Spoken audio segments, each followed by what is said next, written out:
Hello students, all of you. Welcome to my channel मार्गदर्शन study centre. ये जो आपका चैनल है मार्गदर्शन स्टडी सेंटर, ये जो है वो केवल 10 क्लास के लिए है। इस पे जो है वो आपका 10 क्लास के ऑल सब्जेक्ट का वीडियो डाला जाएगा। और अभी फ़िलहाल जो है वो आपका साइंस और मैथ का होगा, और कुछ दिनों के बाद सोशल साइंस का भी वीडियो डाला जाएगा, संस्कृत का भी डाला जाएगा और हिंदी का भी डाला जाएगा, है ना। तो हम जो है वो 10 क्लास के लिए अभी जिनका एग्ज़ाम 2025 में है, उसके लिए 120 गेस क्वेश्चन लाए हैं, है ना। इतना पढ़ने के बाद आपको कुछ पढ़ने की आवश्यकता नहीं है, इतना आपका काफ़ी है, सफिशिएंट है, ठीक है। और ये आपका जो है इस सीरीज का लेक्चर नंबर 2 है, जहाँ पे जो हम क्वेश्चन करवाने वाले हैं वो आपका 11 से लेके 20 तक होगा। और इसके पहले वाले लेक्चर में जो है वो हम 1 से लेके 10 तक करवा चुके थे। आज का जो क्वेश्चन है वो काफ़ी इंपॉर्टेंट है। कल वाला जो क्वेश्चन था वो थोड़ा इजी लिए थे, है ना, क्योंकि पहला क्लास था। आज का जो क्वेश्चन का लेवल है वो बहुत ही अच्छा है, और जितना भी क्वेश्चन है वो आपका एग्जाम में संभवतः पूछे जाने वाले क्वेश्चन है ना। तो हम एक का कर करके इसको समझते हैं। आप लोग बस एक ही काम करिएगा कि इसको पहले देख के अच्छे से समझ के एक छोटा सा नोट्स तैयार कर लीजिएगा, ताकि आप एग्जाम के समय में समय को बचाते हुए उसका रिवीजन कर सकें, ठीक है। तो इसका जो आप देख सकते हैं कि आप लोग को जो है इतना सारा आज हम क्वेश्चन करवाएंगे, जो कि इस प्रकार से दिखाया हुआ है ना। पहला क्वेश्चन ये है आपका, देखिए। और यहाँ पे जो आपका अंदर जो आपका वाटर मार्क दिख रहा है वो भौतिकी पाठशाला का है। ये भी चैनल मेरा ही है, लेकिन इस पे जो है वो केवल अब 12 क्लास को ही पढ़ाया जाता है ना। इस चैनल पे जो है वो ओनली फॉर फिजिक्स क्लास 12 के लिए है, राइट। और 10 के लिए नया चैनल क्या बनाया गया है, मार्गदर्शन स्टडी सेंटर। इसको जो है वो जम के सब्सक्राइब करिएगा, कमेंट करिएगा, लाइक करिएगा और अपने फ्रेंड के बीच शेयर करिएगा, ठीक। चलिए, सबसे पहला जो क्वेश्चन है वो आपका ये है कि गोलीय दर्पण, ध्यान से समझिएगा, बिल्कुल बेसिक से बताएंगे हम। गोलीय दर्पण की वक्रता त्रिज्या, है ना। वक्रता त्रिज्या को सूचित आर से करते हैं। और फोकस दूरी, है ना, फोकस दूरी वैसे यहाँ पे इसको स्मॉल एफ होना चाहिए। फोकस बिंदु होता है ना, जिसको कैपिटल एफ से सूचित करते हैं। और एक फोकस दूरी होता है जिसको हम स्मॉल एफ के द्वारा सूचित करते हैं, है ना। तो फोकस दूरी के बीच क्या बताना है, संबंध बताना है, यानी कि हमें फॉर्मूला का निर्माण करना है किसके किसके बीच, तो आर और एफ के बीच। या सवाल ये पूछ लिया जाता है कि सिद्ध करें कि, हो सकता है सवाल आपसे इतना ना बोल के केवल ये बोले, सिद्ध करें कि एफ बराबर आर बाई 2। यानी कि जो फोकस दूरी होता है वो वक्रता त्रिज्या का आधा होता है ना। ये कभी कभी आपसे ऑब्जेक्टिव में भी पूछ लिया जाता है कि जो आपका फोकस दूरी होता है वो वक्रता त्रिज्या का कितना गुना होता है।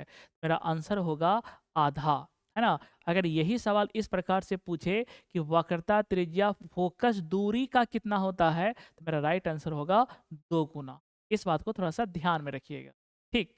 तो यहाँ पे हम क्या करते हैं कि जैसे सबसे पहले हम एक दर्पण बनाते हैं, गोलीय दर्पण, है ना। देखिए, बड़ा सुंदर सा सवाल है ना। सबसे पहले यहाँ पे हम क्या बनाते हैं, गोलीय दर्पण, देखिएगा।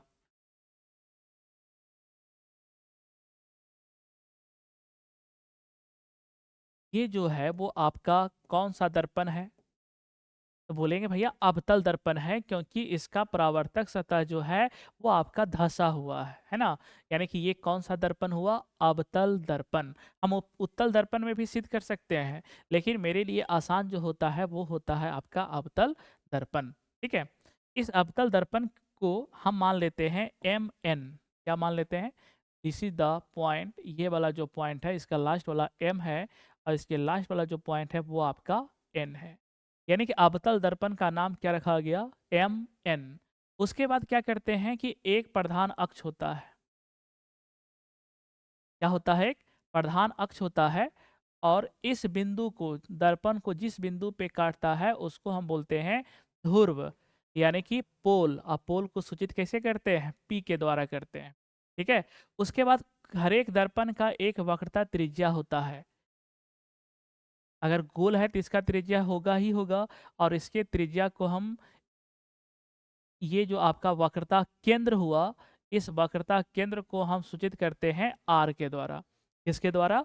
आर के द्वारा। और P और R के बीचों बीच में बिल्कुल मध्य में जो है वो आपका एक और बिंदु होता है, जिसको हम बोलते हैं फोकस।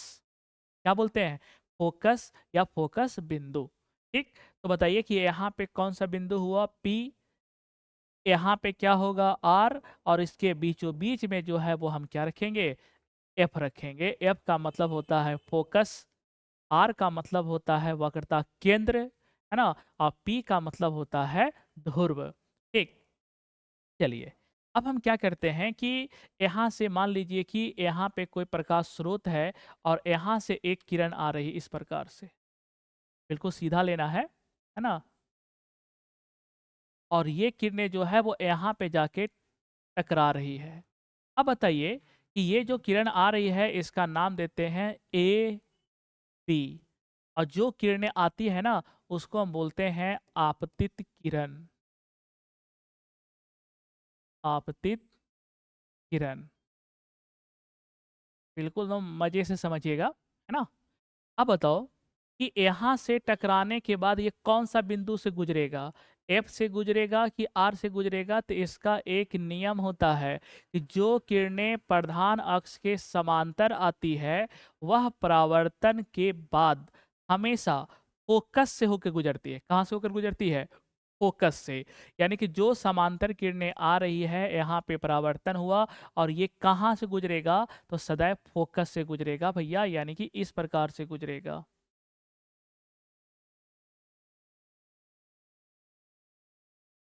ठीक है। यहाँ तक समझने में कोई डाउट नहीं होना चाहिए।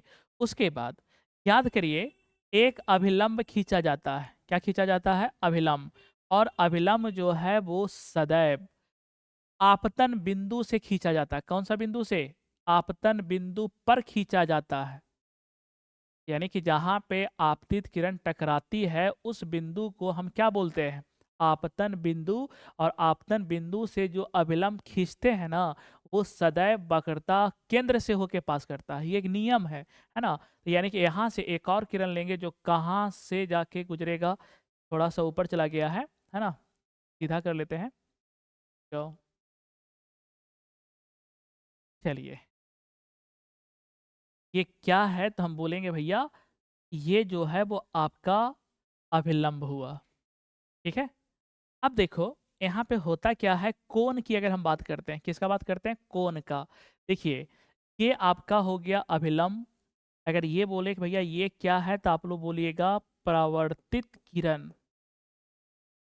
परावर्तित किरण। ये वाला क्या है? पीला वाला, तो आप लोग बोलिएगा अभिलंब। बोलिएगा कि नहीं? हाँ। चलिए, अब बताओ कि आपतित किरण और अभिलंब के बीच बने कोण को हम बोलते हैं आपतन कोण, यानी कि आई। ठीक है। परावर्तित किरण और अभिलंब के बीच बने कोण को हम बोलते हैं आर। कोई दिक्कत नहीं, आर बोले तो परावर्तन कोण। अब एक बात बताओ कि अगर ये वाला आई है, तो ये वाला जो कोण होगा ये भी आपका क्या होगा? बोलेगा भैया आई होगा। कैसे? एकांतर कोण से। क्योंकि आप लोग जानते हैं कि अगर दो रेखा समांतर है इस प्रकार से, अब कोई रेखा काट रहा है, तो आपका ये वाला कोण और ये वाला कोण आपस में क्या होते हैं? बराबर होते हैं। ठीक। उसी प्रकार से अगर ये आई है तो ये भी क्या होगा? आई होगा। इतना करने के बाद इसका थोड़ा सा आप परिचय करवा दीजिए, है ना, कि फलना फलना फलना ये है। देखिए, परिचय कैसे लिखते हैं? परिचय याद करने का चीज़ नहीं है, परिचय जो है इसका समझने का चीज़ है। और जब भी परिचय लिखा जाता है तो डायग्राम को देख के लिखा जाता है, क्योंकि जो डायग्राम में बनाते हैं उसी को लिखना है ना, इसको याद रखना नहीं है। तो सबसे पहले आप लोग क्या लिखिएगा, बताइए तो आपको ये लिखना है कि माना कि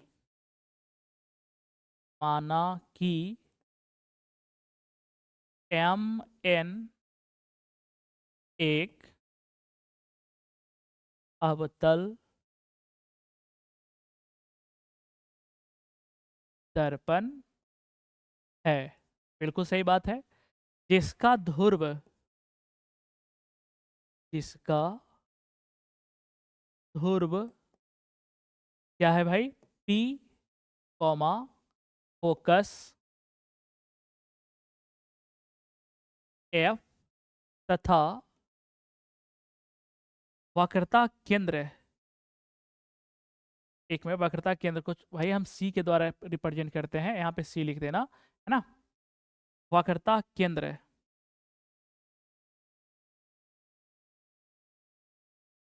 सी है। यहाँ तक कोई दिक्कत बिल्कुल भी नहीं होना चाहिए। उसके बाद आपको लिखना है ए बी एक आपतित किरण है।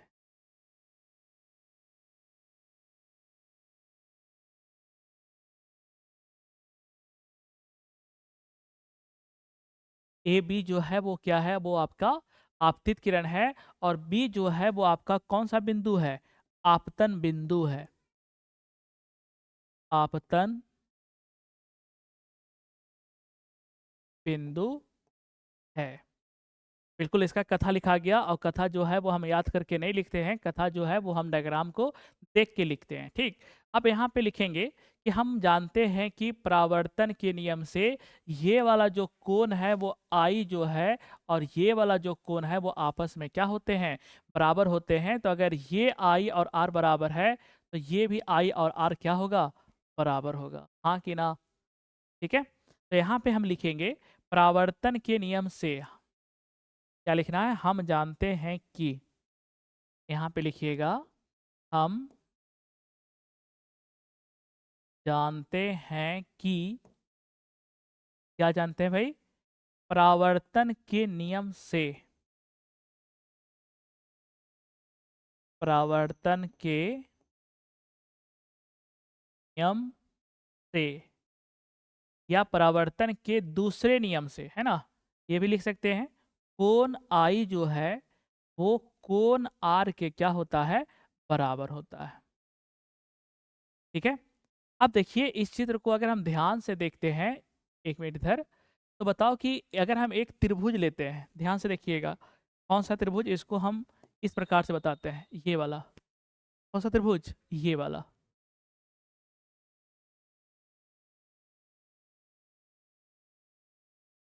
ये वाला त्रिभुज। बताओ भाई इस वाले त्रिभुज का क्या नाम होगा? इस वाले त्रिभुज का अगर कोई नाम पूछे, इसका नाम जो है वो आप लोग क्या बताइएगा? तो बोलिएगा कि बी, इस वाले बिंदु का नाम बी है, इस वाले बिंदु का नाम सी है, और इस वाले बिंदु का नाम एफ है। यानी कि यहाँ पे एक त्रिभुज बन रहा है। कौन सा त्रिभुज बन रहा है? B C F. कौन सा त्रिभुज बन रहा है? B C F.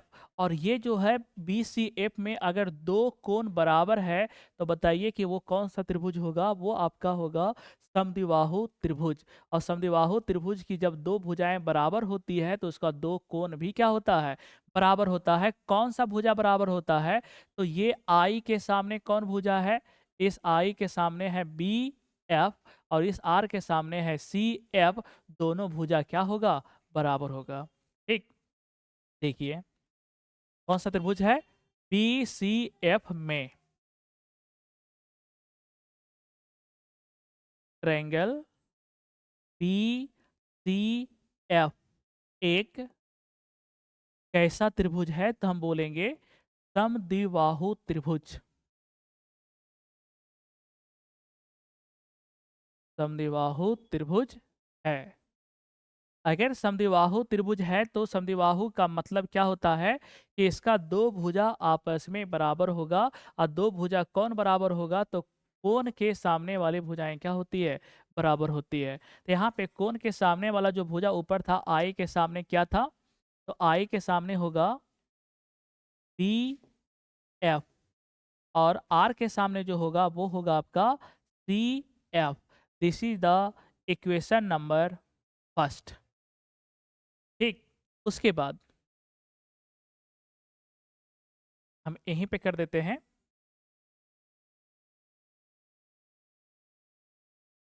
देखिए, एक जाओ समझिए इसमें, क्योंकि ये पूरा का पूरा समझने वाला पार्ट है। अब बताओ कि अगर हम इस बी को बिल्कुल पी के पास लेके चले जाएं, अगर हम इसको बिल्कुल किसके पास लेके चले जाएं, पी के पास लेके जाएं, तो यहाँ वाला जो बी है वो कहाँ पहुँच जाएगा, यहाँ पे पहुँच जाएगा। यस, समझ रहे हो ना, कि अगर हम इस आपतित किरण ए बी को अगर हम बिल्कुल एकदम यहाँ से लेकर यहाँ तक ले आए, बिल्कुल पी के पास लेके जाएं, तो जो आपका बी, ये बी जो है वो यहाँ ना हो के भाई पी के पास चला जाएगा, है ना। और जब पी के पास चला जाएगा तो यहाँ पे बी एफ जो है वो किसके बराबर हो जाएगा, सी एफ के क्या हो जाएगा, बराबर हो जाएगा। हाँ कि ना, होगा ना।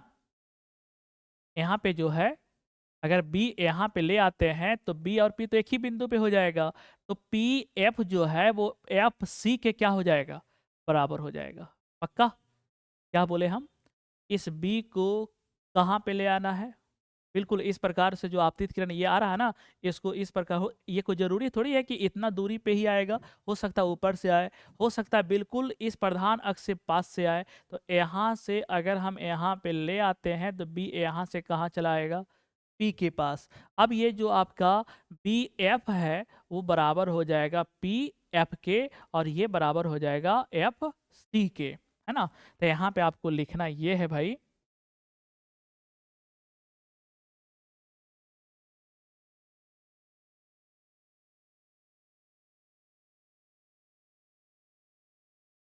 देखिए यहाँ पे एक एजम्पशन लेना है, यहाँ पे आपको एज्यूम करना है।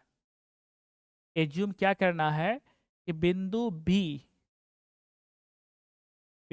बी जो है पी के काफी नजदीक है।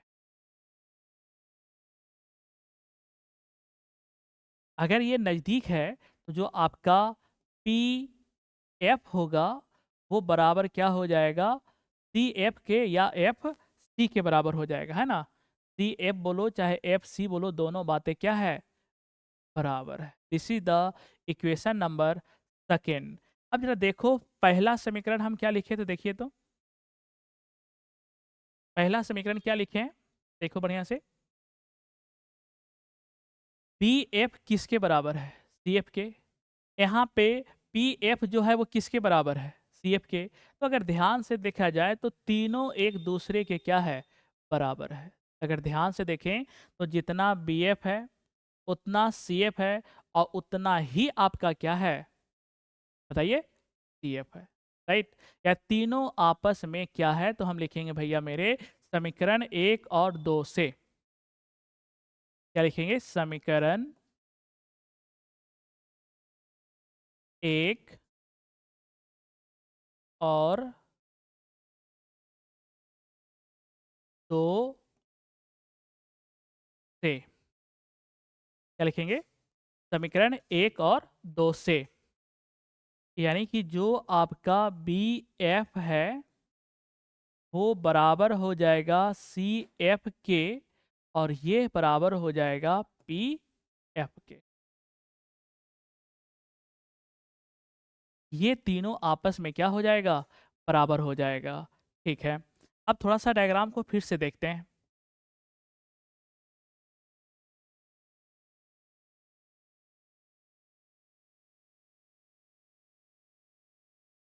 ध्यान से देखिए। यानी कहने का मतलब हुआ कि ये वाला पी एफ ये बराबर है, बी एफ ये भी बराबर है, सी एफ ये भी क्या है, बराबर है। ये तीनों भुजाएं जो है वो आपस में क्या है भाई, बराबर है। ठीक है, अब देखो कोई भी दूरी जो है वो हम मापते हैं ध्रुव से। कहाँ से मापते हैं, ध्रुव से।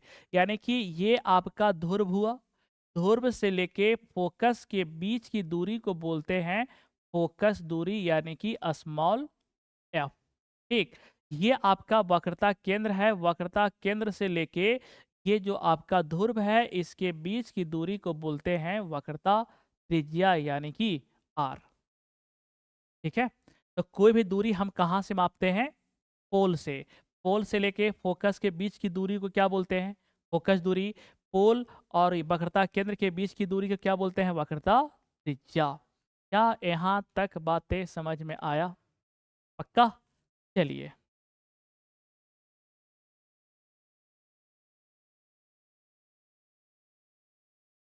एक काम करते हैं, समीकरण 2 को उठा के लाते हैं। समीकरण 2 से समीकरण 2 क्या कहता है? पी एफ बराबर सी एफ। अब हम क्या करते हैं, यहाँ पे थोड़ा सा एक काम करते हैं कि दोनों तरफ पी एफ को जोड़ देते हैं। दोनों तरफ पी एफ को क्या कर देते हैं? जोड़ देते हैं। तो यहाँ पे लिखते हैं दोनों तरफ पी एफ को जोड़ने पर, दोनों तरफ पी एफ को जोड़ने पर, अगर हम दोनों तरफ पी एफ जोड़ेंगे तो क्या होगा? बस 2 मिनट का खेला है, ये हो जाएगा समाप्त। देखिएगा, ध्यान से समझिए। ये हो गया पी एफ, इधर आपका है सी एफ। दोनों तरफ हमें क्या जोड़ना है? इधर भी जोड़ना है पी एफ और इधर भी जोड़ना है पी एफ। को दिक्कत? एक बात बताओ हमको कि जैसे ऊपर वाला जो चित्र है उसको यहाँ पे अगर हम लाते हैं, यहाँ पे हम देते हैं P, यहाँ पे हम देते हैं C और इसके बीचों बीच में हम देते हैं F। यहाँ से लेकर यहाँ तक की दूरी को हम क्या बोलते हैं? फोकस दूरी। और यहाँ से लेकर यहाँ तक की दूरी को हम बोलते हैं वक्रता त्रिज्या यानी कि R। अब बताओ कि यहाँ पे PF और PF कितना हो गया? तो बोलेगा 2PF, हाँ कि ना? बराबर, ये देखिए, पी एफ और एफ सी को हम क्या पी सी बोल सकते हैं? यानी इतना प्लस इतना बराबर यहाँ से लेकर यहाँ तक, यानी कि ये दोनों को अगर हम जोड़ देंगे तो वो किसके बराबर हो जाएगा? पी सी के बराबर हो जाएगा। अब बताइए कि ये हो जाएगा 2, पी एफ का मान कितना है? एफ। तो यहाँ पे लिखेंगे एफ बराबर पी सी का मान कितना है? आर ना। यहाँ पे हो जाएगा आर। अगर हम यहाँ से एफ का मान निकालेंगे तो एफ बराबर क्या हो जाएगा? R/2। यही हमको क्या करना है? प्रूव करना था। ठीक, ये थोड़ा सा 2 नंबर के अवकाश से थोड़ा सा ज़्यादा हो जाता है, लेकिन कोई बात नहीं, अगर समझ गया हो तो हल्का ही लगता होगा। ठीक है, चलो अगला क्वेश्चन की बात करते हैं हम। ओम के नियम को लिखें। किसके नियम को लिखें? ओम के नियम को लिखें। और सबसे पहले आपको ये बता देते हैं कि ओम के नियम जो है वो किस लिए दिया गया है। तो ये नियम जो है वो आपका करेंट यानी कि विद्युत धारा और वोल्टेज जिसको बोलते हैं विभवांतर के बीच संबंध बताता है, के बीच संबंध बताता है। कौन? ओम का नियम। ये संबंध बताने से पहले इसका एक शर्त है। ये बोलता है कि मेरा शर्त मानोगे तभी हम काम करेंगे, अदरवाइज हम काम नहीं करेंगे। यहाँ पे इसका शर्त है, और ये शर्त आपका ये है कि जो आपका चालक तार है, चालक तार है, उस चालक तार के भौतिक अवस्था में परिवर्तन नहीं होना चाहिए। अर्थात ना तो इसके दाब में परिवर्तन होना चाहिए, ना ही इसके ताप में परिवर्तन होना चाहिए, ना ही इसके लंबाई में परिवर्तन होना चाहिए, और ना ही इसके मोटाई में परिवर्तन होना चाहिए, है ना? तो चालक तार के भौतिक अवस्था, भौतिक अवस्था,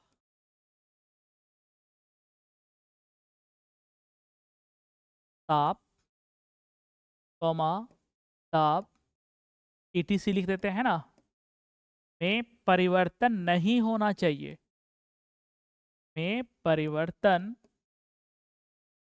नहीं होना चाहिए। और अगर हो गया तो ओम का नियम काम नहीं करेगा, नहीं होना चाहिए। ठीक है। जब ये शर्त मानता है तो ओम ने एक कथन दिया, और वो कथन ये दिया कि किसी परिपथ में दो बिंदुओं के बीच विभवांतर, अगर कोई परिपथ है तो कहीं पर भी दो बिंदु के बीच जो आपका विभवांतर होगा वो विद्युत धारा के समानुपाती होता है। इसका मतलब क्या हुआ कि अगर हम विद्युत धारा को बढ़ाते हैं तो वोल्टेज का मान बढ़ेगा, या वोल्टेज के मान को बढ़ाते हैं तो विद्युत धारा का मान बढ़ेगा। ये बात जो है वो कौन बताए? ओम। और इस नियम को क्या बोला गया? ओम का नियम। तो यहाँ पे एक संबंध क्या बताया कि अगर भी का मान बढ़ाते हैं अर्थात वोल्टेज का मान बढ़ाते हैं तो आई का मान जो है वो क्या हो जाता है? बढ़ जाता है। या वोल्टेज के मान को घटाते हैं तो आई का जो मान है वो आपका क्या हो जाता है? घट जाता है।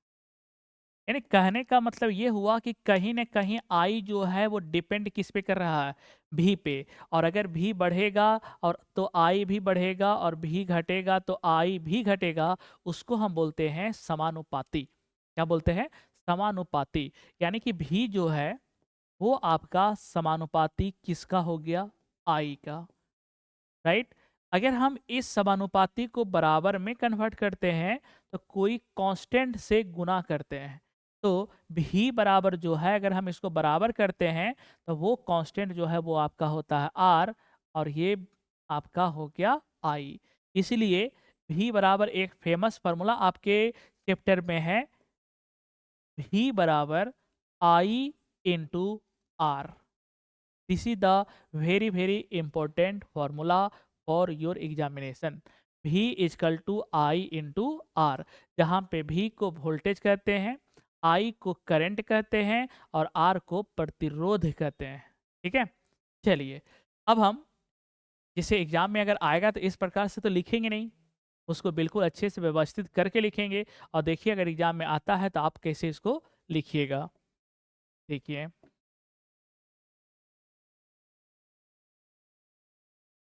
यहाँ से हम शुरू करते हैं आंसर। यदि किसी चालक तार के, पहले इसका शर्त लिख देना है ना, यदि किसी चालक तार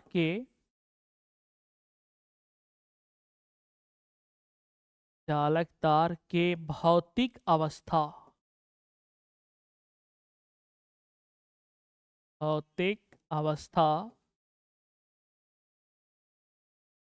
ब्रैकेट में लिख देना है ताप, कॉमा, ताप, और यहाँ पे लिख दीजिएगा ETC इत्यादि में कोई परिवर्तन ना हो तो,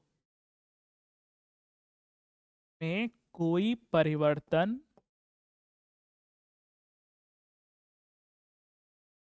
ना हो तो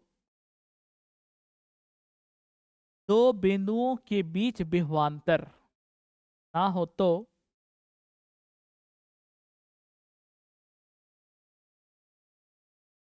दो बिंदुओं के बीच विभवांतर,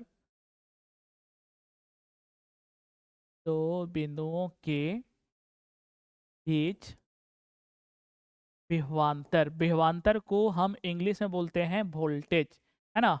अब विभवांतर को सूचित करते हैं भी के द्वारा। दो बिंदुओं के बीच जो विभवांतर होगा परिपथ में प्रवाहित विद्युत धारा के समानुपाती होता है। परिपथ में प्रवाहित विद्युत धारा,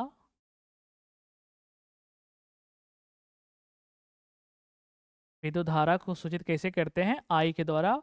आई के क्या होता है? समानुपाती होता है। उसे ओम का नियम कहते हैं।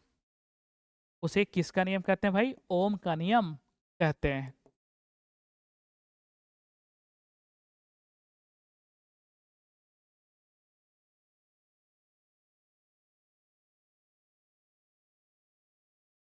ठीक है। इतना लिखने के बाद इसका जो शॉर्टकट फॉर्मूला है वो भी आपको लिख देना है। यानी कि यहाँ पे जो आपको लिखना है वो ये भी लिख देना है भी समानुपाती आई, और यहाँ पे आपको लिख देना है भी बराबर आई आर। इतना लिखने के बाद आपको 2 नंबर पक्का मिलेगा। ठीक है, चलिए। तो अगर भी बराबर आई आर है, अगर कोई पूछे आई बराबर क्या होगा, तो वो होगा आपका ये आर इधर चला जाएगा, ये हो जाएगा भी बटा आर। अगर कोई आई बराबर पूछे तो भी अपॉन आर, आर बराबर पूछे तो भी अपॉन आई। इसको याद करने का ना एक ट्रिक देते हैं हम। देखिए, एक ट्रायंगल बना लीजिएगा इस प्रकार से, इस प्रकार से। सबसे ऊपर भी सबसे लास्ट में आता है ना, इसलिए भी को सबसे ऊपर लिखते हैं भी, ये खाना में लिख देते हैं आई, और ये खाना में लिखा जाता है आर। अगर पूछेगा भी बराबर क्या होगा, तो भी को झांक दीजिए। भी बराबर क्या होगा, दिख रहा है, क्या चीज दिख रहा है, आई इंटू आर।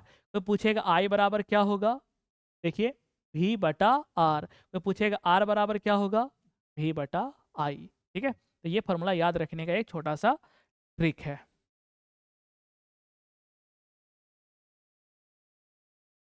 ठीक, तो कितना क्वेश्चन हो गया, 2 क्वेश्चन आपका हुआ कंप्लीट।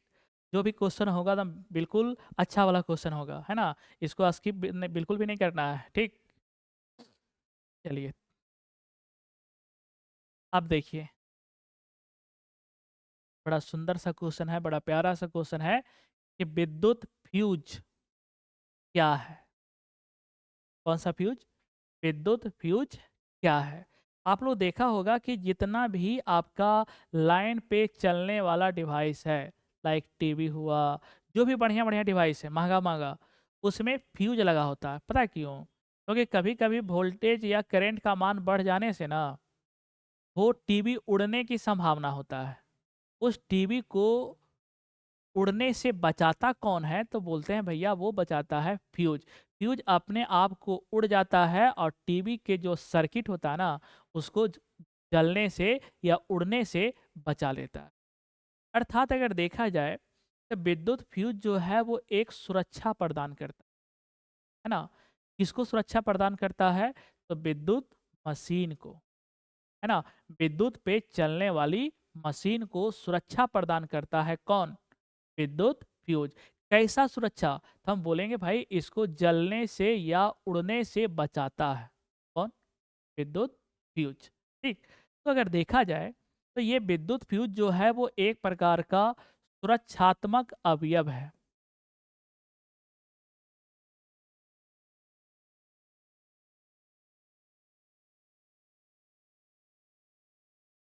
अगर इसका नाम सुरक्षात्मक है तो कहीं न कहीं तो जरूर सुरक्षा करता होगा, है ना।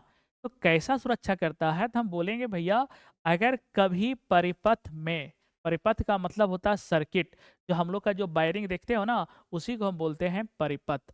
तो अगर परिपथ में आपका नियत मात्रा से ज़्यादा अगर विद्युत धारा प्रवाहित होने लगता है, तो ये परिपथ को तोड़ देता है। तोड़ने का मतलब तार को तोड़ देता है नहीं, तोड़ने का मतलब ये हुआ कि ये अपने आप को जला लेता है, और जो इसका वायरिंग है ना, वो वायरिंग को बचा देता है कौन, विद्युत फ्यूज। ऐसे नहीं समझिएगा, तो इसका डायग्राम बनाते देखिए। जैसे मान लीजिए कि यहाँ पे एक बल्ब लगा हुआ है इस प्रकार से,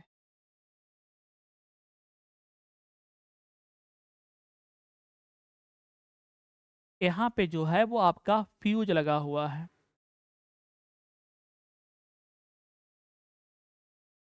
ये क्या है, तो हम बोलेंगे भैया फ्यूज है ये प्लस है, ये माइनस है ना। और इसमें जो है वो आपका, ये आपका हो गया वोल्टेज, ये आपका हो गया करंट।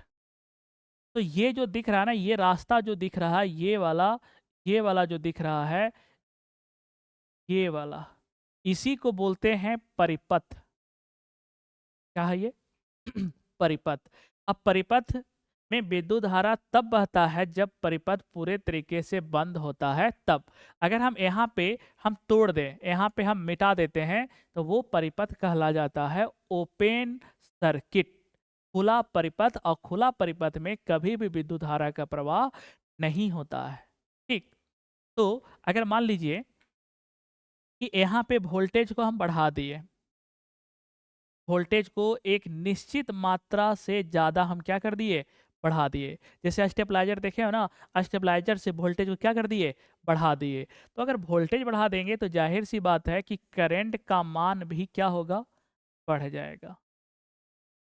ठीक, अब बताओ कि अगर ये फ्यूज नहीं होता तो एक समय ऐसा आता कि ये बल्ब जो है वो आपका उड़ जाता। अगर मान लीजिए कि 200 रुपया का बल्ब लगा हुआ है तो 200 रुपया तो गया, है ना? लेकिन हम चाहते हैं कि ये 200 रुपया का बल्ब ना उड़े, बच जाए, है ना?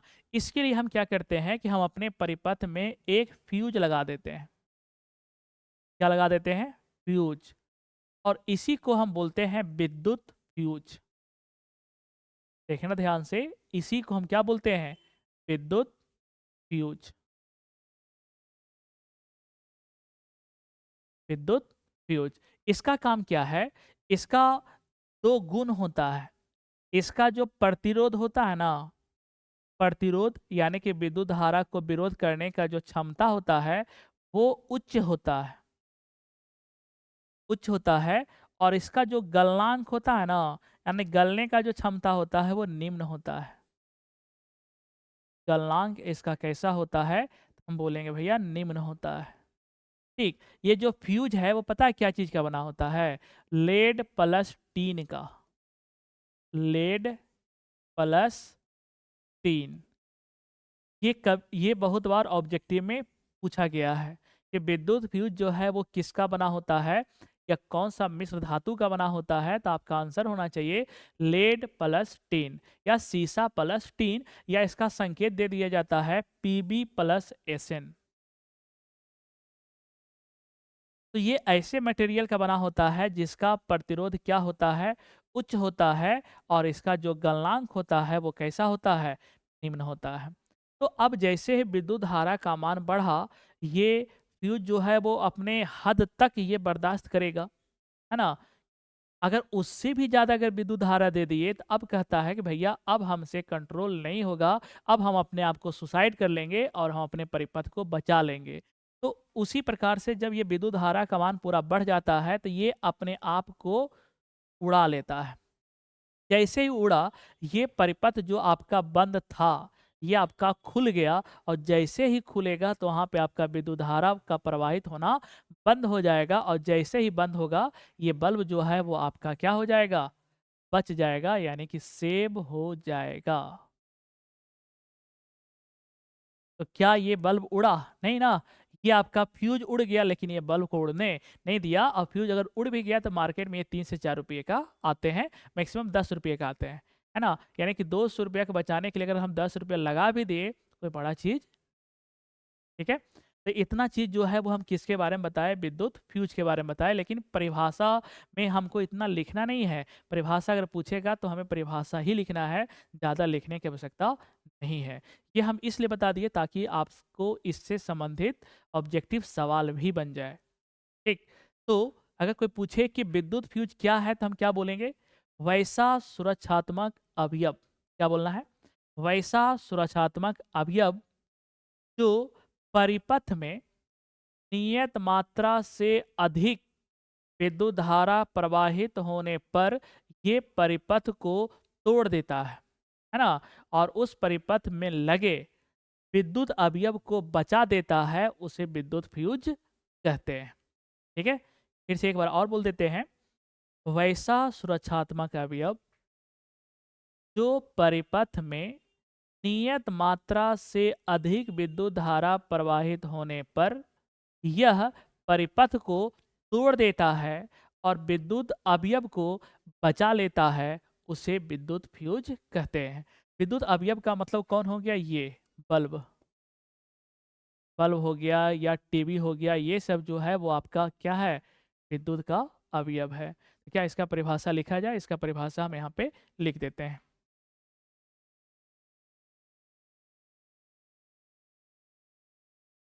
आंसर, वैसा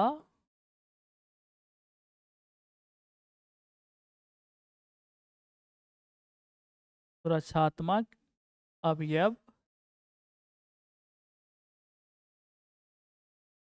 जो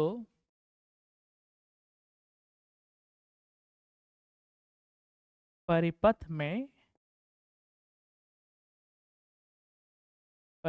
में नियत मात्रा से अधिक नियत मात्रा से अधिक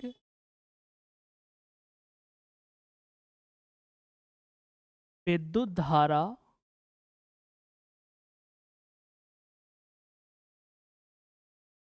प्रवाहित होने पर यह परिपथ को तोड़ देता है या परिपथ को भंग कर देता है। बात एक ही हुआ। यह परिपथ को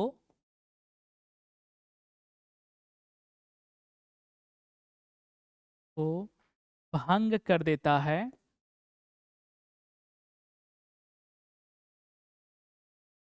उसे विद्युत फ्यूज कहते हैं। उसे विद्युत फ्यूज कहते हैं। विद्युत फ्यूज जो है उसका अगर पूछे कि प्रतिरोध कैसा होता है तो आप लोग का जवाब होना चाहिए उच्च। उसका गलनांक कैसा होता है तो आप लोग का आंसर होना चाहिए निम्न। ये विद्युत फ्यूज कौन सा मिश्र धातु का बना होता है तो आपका रिप्लाई होना चाहिए लेड प्लस टीन या सीसा प्लस टीन या संकेत में Pb+Sn। ठीक, तो जो भी आपको विद्युत फ्यूज से संबंधित बातें थी वो हमने बता दिया। ठीक है, चलिए आगे बढ़ते हैं। चुंबकीय क्षेत्र रेखा,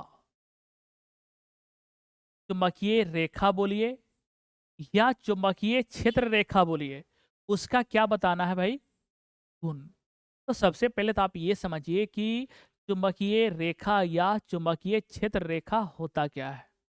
ठीक, जैसे कहते हैं कि हर एक लोग का एक इलाका होता है, जैसे इंसान का भी एक इलाका होता है, कुत्ता का भी एक इलाका होता है, ठीक उसी प्रकार से आवेश का भी एक इलाका होता है, चुंबक का भी एक इलाका होता है। यानी कि जैसे मान लीजिए कि मेरे पास एक चुंबक है ये, और एक चुंबक ये है। अगर हम यहाँ पे रखते हैं तो क्या इस चुंबक पे कोई बल लगता है? नहीं।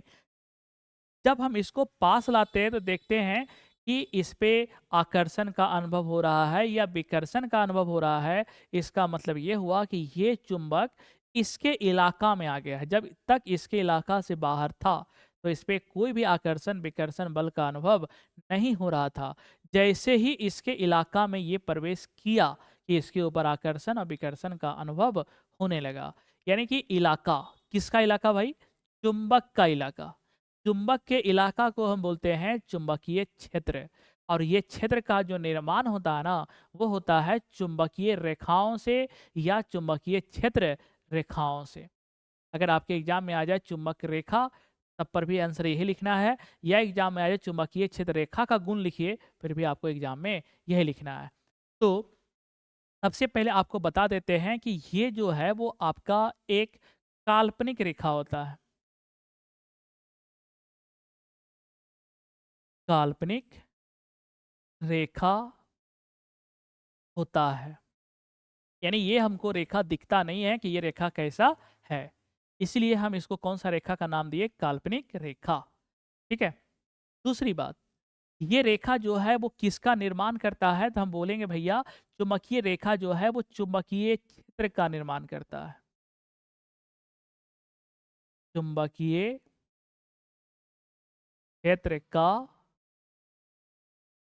निर्माण करता है।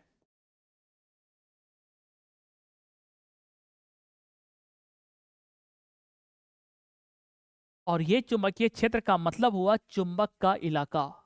किसका इलाका? चुंबक का इलाका। और ये हम बताते हैं आपको कि चुंबक का इलाका कैसा होता है। देखिए,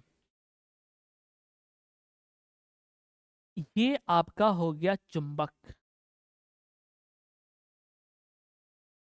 चुंबक में होते हैं दो ध्रुव, एक होता है नॉर्थ पोल, एक होता है आपका साउथ पोल। जिसको बोलते हैं उत्तरी ध्रुव, और एस पोल को बोलते हैं दक्षिणी ध्रुव। यानी किसी भी चुंबक में कितने ध्रुव होते हैं भाई? 2 ध्रुव। कौन कौन? उत्तरी ध्रुव एन पोल, दक्षिणी ध्रुव एस पोल यानी साउथ पोल। अब क्या होता है कि यहाँ पे जो है वो रेखा निकलता है, और ये रेखा जो है वो बिल्कुल काल्पनिक होता है, उस रेखा को हम देख नहीं सकते हैं। और ये रेखाएं जो है वो आपका एन से निकलकर एस की ओर जाता है। किधर से किधर? एन से निकलकर एस की ओर जाता है। और अगर चुंबक के अंदर की बात करते हैं तो ये रेखाएं जो है वो आपका एस से निकलकर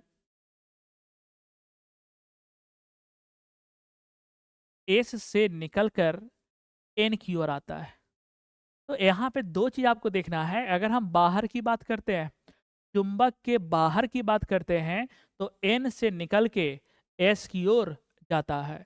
और अगर हम चुंबक के अंदर की बात करते हैं तो एस से निकलकर एन की ओर जाता है। ठीक, चलिए फिर से हम बात करते हैं। यहाँ पे ऐसा ऐसा एक रेखा नहीं, बहुत सारा रेखा निकलता है। ये चुंबक के बाहर है ना, तो ये हो जाएगा भैया एन से निकलेगा और एस की ओर जाएगा। ठीक, अगर यही बात करते हैं अंदर का, तब तो बोलिएगा अंदर जो है वो आपका एस से निकलता है और एन की ओर जाता है। कोई दिक्कत? ऐसा ऐसा जो है वो आपका कई सारा रेखा निकलता है इस प्रकार से।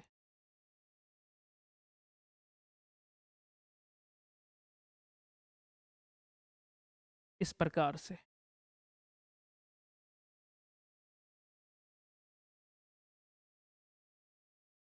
ना? ये डायरेक्शन जो है वो एन से निकल के किधर जाएगा? एस की ओर जाएगा। अब बताओ कि ये जो आपका इलाका दिख रहा है ना चुंबक का, उसी को हम बोलते हैं चुंबकीय क्षेत्र। और चुंबकीय क्षेत्र का निर्माण होता है चुंबकीय रेखा से या चुंबकीय क्षेत्र रेखा से। तो ये सब जो दिख रहा है, ये सब वो कौन सा रेखा है? चुंबकीय क्षेत्र रेखा। चुंबकीय क्षेत्र रेखा।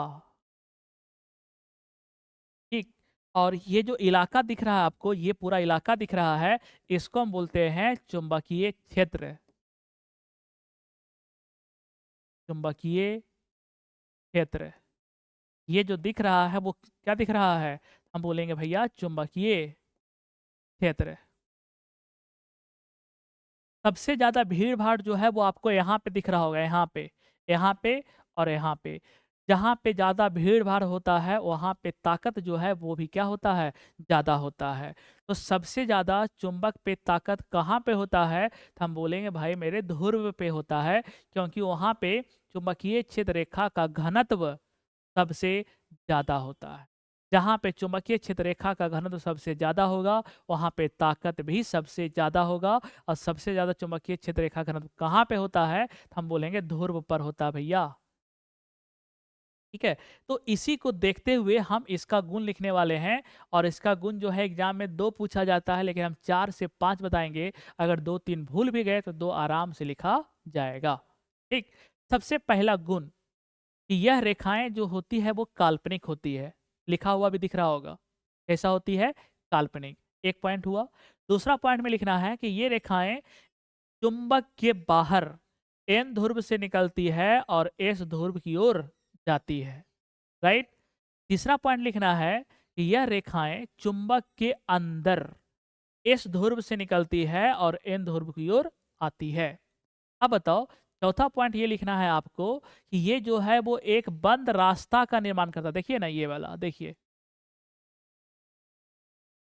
कैसा रास्ता का निर्माण करता है? बंद रास्ता का निर्माण करता है। और उस बंद रास्ता को हम बोलते हैं साइंस की भाषा में बंद लूप। तो बताओ कि ये रेखाएं किसका निर्माण करता है? तो हम बोलेंगे बंद लूप का निर्माण करता है, या बंद रास्ता का निर्माण करता है, या बंद पथ का निर्माण करता है। कितना पॉइंट हुआ? 4 पॉइंट हुआ। पांचवा में ये भी लिख सकते हैं कि जहाँ पे इस रेखा का घनत्व ज़्यादा होता है, वहाँ पे जो चुंबकीय शक्ति होता है वो भी आपका क्या होता है? ज़्यादा होता है। टोटल जो है वो हम कितना बात बताए? 5 बात। और एक बात और बता देते हैं, आपका मंगनी हवा जो पॉइंट होता है वो भी बता देते हैं कि यह रेखाएं कभी भी एक दूसरे को प्रतिच्छेद नहीं करती है, अर्थात ये कभी भी एक दूसरे को क्रॉस या काटती नहीं है। टोटल कितना पॉइंट हो गया? 6। एग्जाम में अगर आपको 2 लिखने के लिए आएगा तो 2 ही लिखिएगा, ऐसा नहीं कि 6 याद है तो 6 वो लिख दीजिएगा। ठीक है, चलिए तो इसका हम आंसर लिखते हैं। आज का लेक्चर जो है वो बड़ा ही मज़ेदार होने वाला है, बस मज़े लेके पढ़ते रहिए आप लोग, है ना। चुंबकीय क्षेत्र रेखा का निम्नलिखित गुण है। रेखा का निम्नलिखित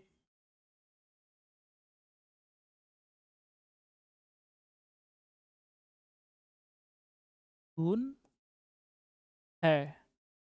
सबसे पहला पॉइंट, यह काल्पनिक रेखा होती है।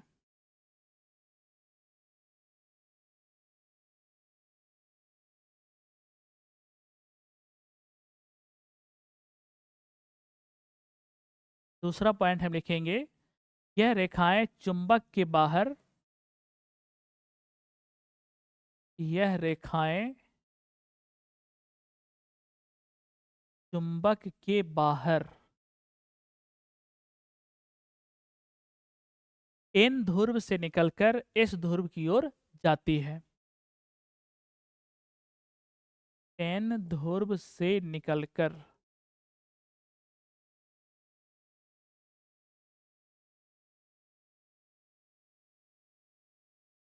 एस ध्रुव की ओर जाती है।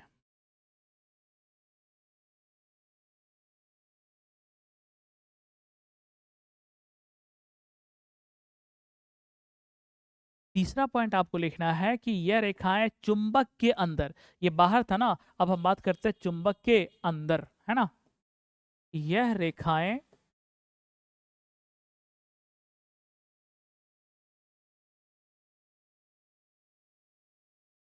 चुंबक के अंदर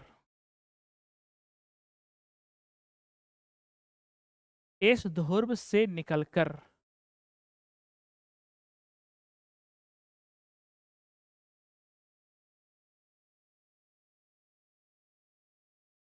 निकलकर एन ध्रुव की ओर जाती है,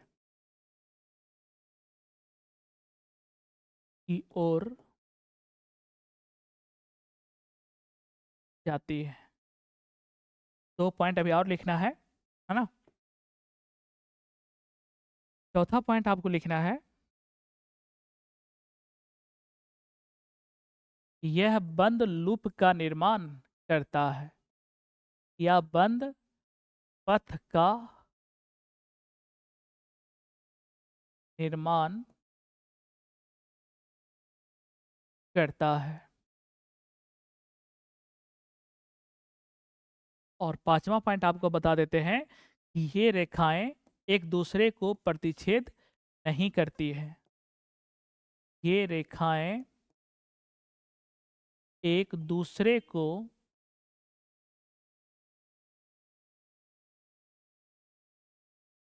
प्रतिच्छेद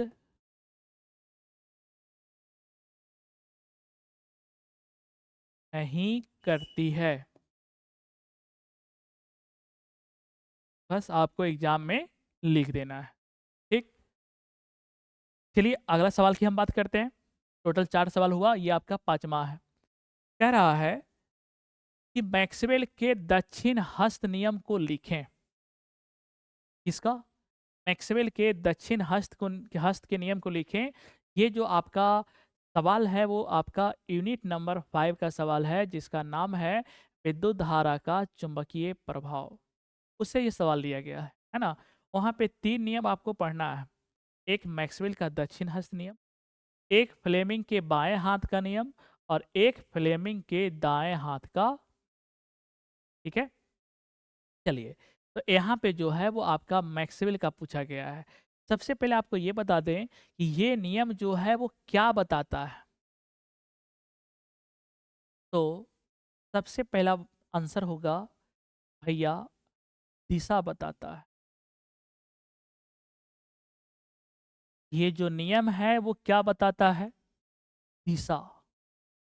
फिर से बच्चों के मन में एक सवाल आएगा, किसका दिशा, है ना? तो हम बोलेंगे कि ये जो है आपका विद्युत धारा का दिशा बताता है।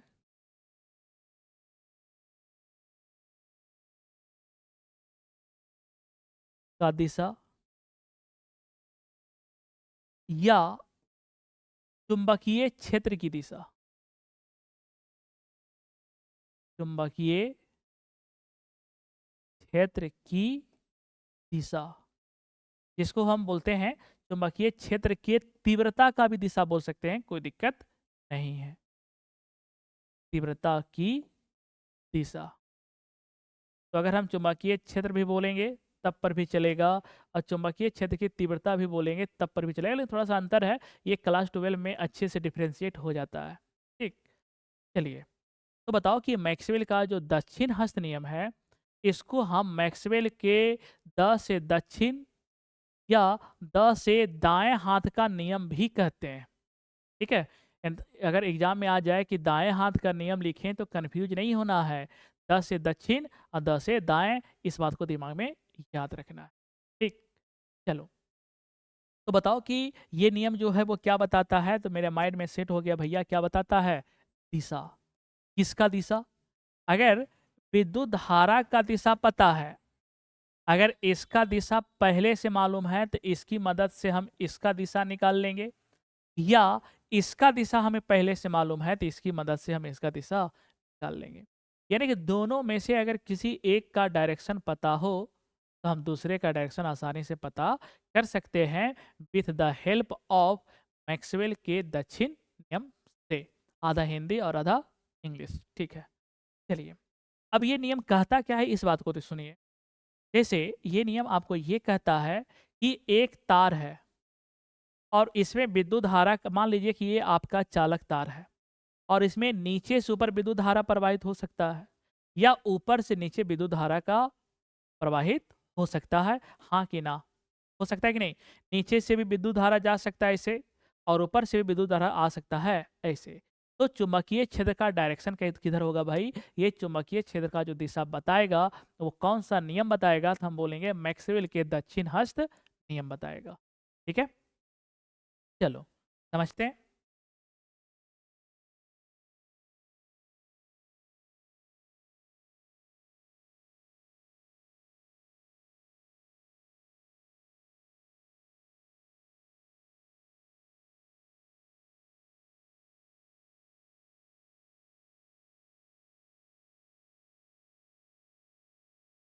बोले भैया ये जो आप बनाए हैं ये वाला, ये क्या है? हम बोलेंगे चालक तार है। चालक तार का मतलब सिंपल है, जो हम तार वगैरह यूज करते हैं ना अपने घरों में, उसी को हम शुद्ध भाषा में बोलते हैं चालक तार। तो मेरे हाथ में क्या है? ये चालक तार, और यही चीज को हम बोर्ड पे बना दिए हैं। अब बच्चा बोल रहा होगा भैया ये गोल गाल क्या बना है? थोड़ा सा रुकिएगा, हम बताते हैं। ठीक है, देखो यहाँ पे ये आपका मैक्सवेल का दायां हाथ है। किसका दायां हाथ है? मैक्सवेल का। ठीक, अब बताओ कि इसमें आप अंगूठा पे ध्यान दीजिएगा और ये 4 उंगली पे ध्यान दीजिएगा इस पे। इसमें क्या करना है कि जैसे मान लो कि विद्युत धारा बह रहा है ऊपर की ओर, तो अंगूठा को रखना है ऊपर। ठीक, अगर विद्युत धारा बह रहा है नीचे की ओर तो अंगूठा को रखना है। ये बात तो समझ में आया। उसके बाद अगर मान लो कि ये धारा बह रहा है ऊपर की ओर, किधर बह रहा है भाई? ऊपर की ओर आई, तो हम क्या करेंगे कि ये अंगूठा को हम नीचे से ऊपर की ओर ऐसे करेंगे और ये जो 4 जो उंगली है इसको हम मोड़ेंगे। ये जो डायरेक्शन है ना ये वाला, उसी ये डायरेक्शन किसके डायरेक्शन को बताता है? हम बोलेंगे चुंबकीय क्षेत्र की डायरेक्शन को बताता है। ठीक, अगर उसी प्रकार से अगर ये धारा नीचे की ओर बहता तो ये अंगूठा हम किधर करते? नीचे, और ये जो डायरेक्शन है ये वाला, ये डायरेक्शन कौन किसका बताता है? चुंबकीय क्षेत्र का डायरेक्शन बताता है। ठीक, तो यहाँ पे अपने दाएं हाथ के 2 चीजों पे ध्यान देना है, एक अंगूठा पे और ये एक साथ उंगली पे। अगर ये इस प्रकार से मुड़ रहा है ना, तो इसको बोलते हैं एंटी क्लॉकवाइज। और अगर ये ऐसे मुड़ रहा है तो इसको हम बोलते हैं क्लॉकवाइज। यानी कि जो घड़ी के दिशा में चले, जैसे हम यहाँ पे बोर्ड पे करते थे, मान लो कि ये तार है, ठीक, इसमें धारा बह रहा है इस डायरेक्शन में, तो बताओ कि ये उंगली किधर मुड़ेगा? इसको बोलते हैं एंटी क्लॉक, घड़ी के उल्टा। और इसको बोलते हैं क्लॉक, घड़ी के दिशा में।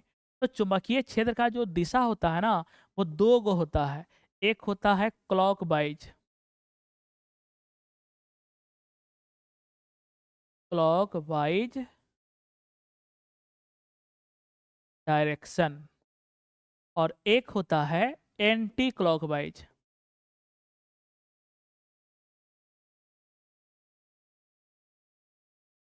वाइज डायरेक्शन, ठीक। अब क्लॉकवाइज का मतलब क्या हुआ? जैसे मान लीजिए कि यहाँ पे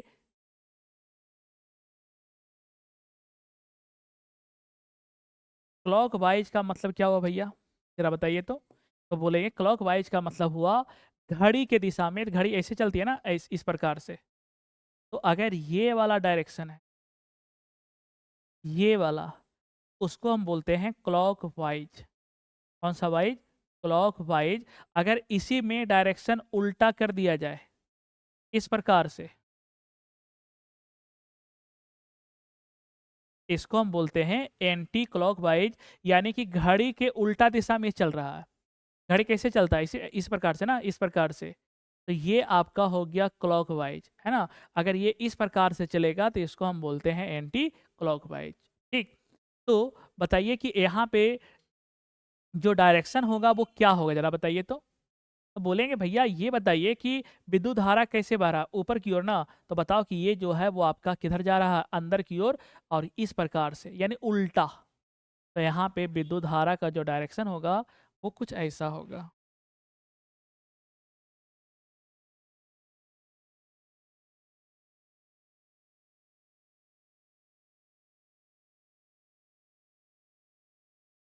ठीक है, ये क्लॉकवाइज है कि एंटी क्लॉकवाइज है? तो बताइए कि ये वाला जो है वो आपका उल्टा दिशा है ना, तो इसको हम बोलते हैं एंटी क्लॉक।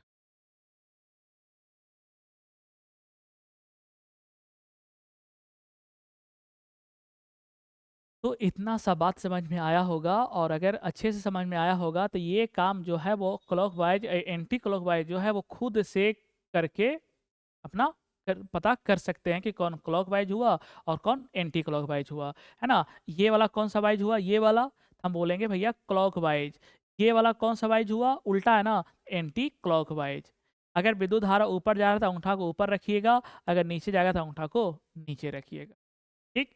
तो अब बताओ कि ये नियम जो है वो एग्जाम में लिखेंगे कैसे? क्या हम इतना सारा चीज लिखेंगे? नहीं। एग्जाम में एक अच्छा और सुव्यवस्थित चीज को लिखेंगे, और वो इस प्रकार लिखेंगे ताकि हमें आसानी से नंबर मिल जाए। तो लिखना कैसे है कि मैक्सवेल ने अपने दाएं हाथ के अंगूठा, है ना, को विद्युत धारा के दिशा में रखा, और ये जो मुड़ी हुई चार अंगुलियां है, ये आपका चुंबकीय क्षेत्र की दिशा को बताता है। उसे ही हम मैक्सवेल के दक्षिण हस्त नियम कहते हैं, ठीक। क्या लिखना है? मैक्सवेल ने अपने दाएं हाथ के उंगली को इस प्रकार व्यवस्थित किया जिसमें अंगूठा विद्युत धारा की दिशा को बताता है, और मुड़ी हुई चार उंगलियां चुंबकीय क्षेत्र की दिशा को बताता है। उसे मैक्सवेल का दक्षिण हस्त नियम कहते हैं। इस बात को हम बोर्ड पे लिख देते हैं, अच्छे से समझ में आ जाएगा। देखिए, मैक्सवेल ने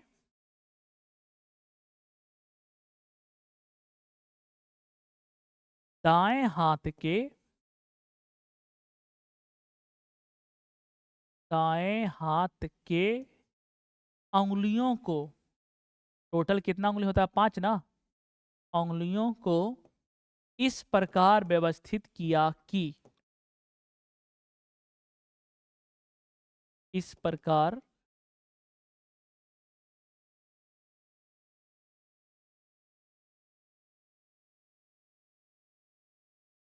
व्यवस्थित किया कि अंगूठा विद्युत धारा का दिशा, है ना, अंगूठा विद्युत धारा का दिशा तथा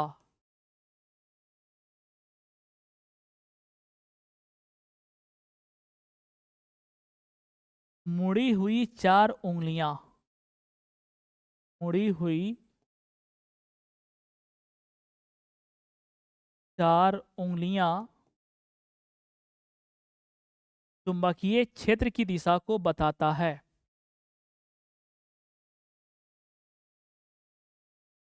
चुंबकीय क्षेत्र की दिशा को बताता है, उसे दिशा को बताता है, उसे मैक्सवेल का दक्षिण हस्त नियम कहते हैं। मैक्सवेल का दक्षिण हस्त नियम कहते हैं।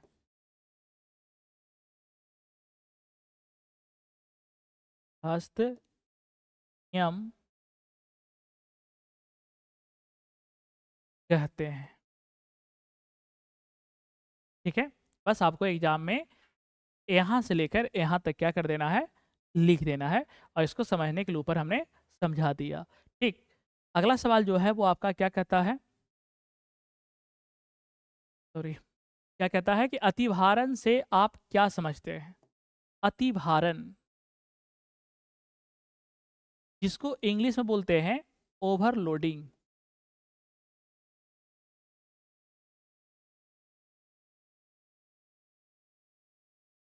क्या कभी ऐसा आपने देखा है अपने घरों में? कैसा? ये देखिए, जैसे मान लीजिए कि यहाँ पे एक परिपथ है, देखिएगा ध्यान से।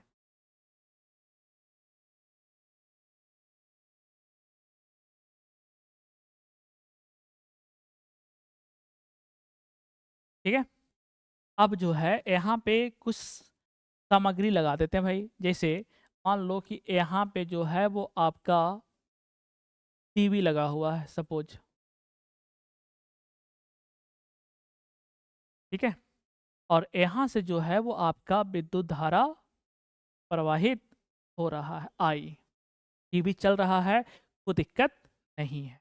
ठीक, अब हम क्या करते हैं कि इसी वायर में एक जो है वो हम लगा दिए हैं मोटर,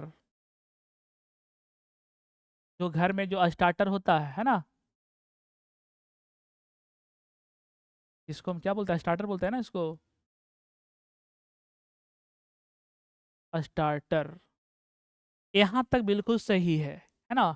अब क्या हुआ कि अब हम यहाँ पे जो है वो हीटर लगा देते हैं।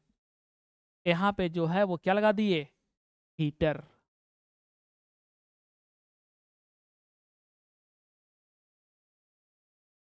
जैसे ही हीटर लगाए, ये तार जो है वो आपका क्या हो गया, जल गया।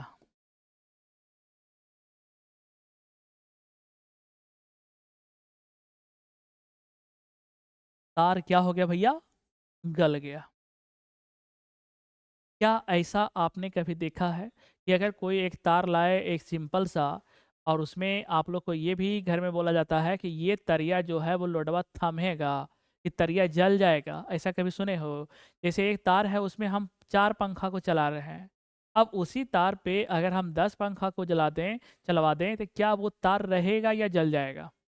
सिंपल सा जवाब है कि भैया वो तार जो है वो आपका क्या हो जाएगा, जल जाएगा। तो जला क्यों, उसका कारण क्या है? तो उसका कारण है ओवरलोड।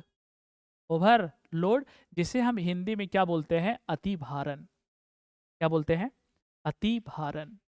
तो इसका मतलब ये हुआ आपका कि अगर किसी परिपथ में नियत मात्रा से अधिक विद्युत धारा प्रवाहित होने लगता है तो परिपथ टूट जाते हैं।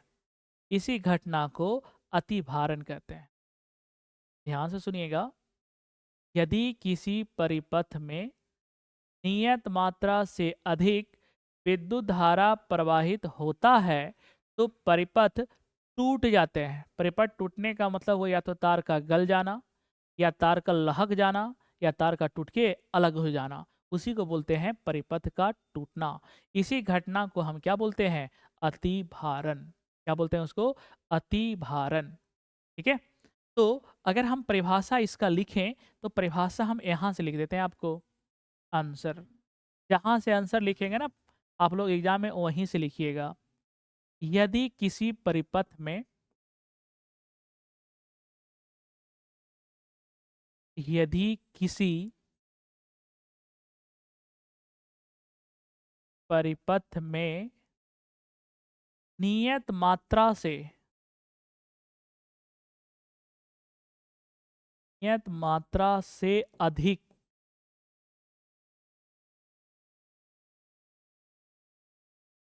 विद्युत धारा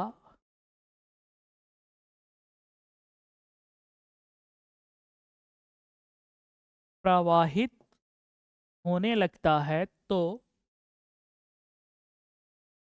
प्रवाहित होने लगता है तो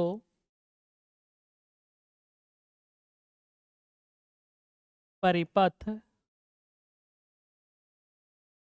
भंग हो जाते हैं या टूट जाते हैं।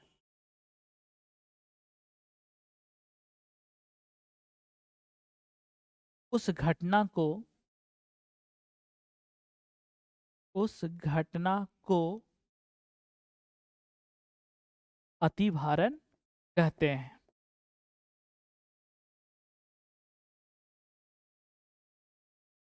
अब बोलेगा भैया हम चाहते हैं ना ओवरलोडिंग से बचें, कैसे बचेंगे? तो ओवरलोडिंग से बचने के लिए हम क्या लगाते हैं? फ्यूज।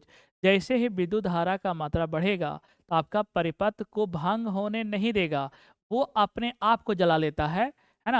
अब बाकी जो भी सामान लगा हुआ है, टीवी, फ्रिज, कूलर, हीटर वीटर, जो भी सामान है, उसको जलने से क्या कर देता है? उड़ने से क्या कर देता है? वो बचा लेता है। तो अगर आपके घर में अतिभारण का कंडीशन आ जाए तो ऐसे कंडीशन में जो है वो आपको क्या लगाना चाहिए?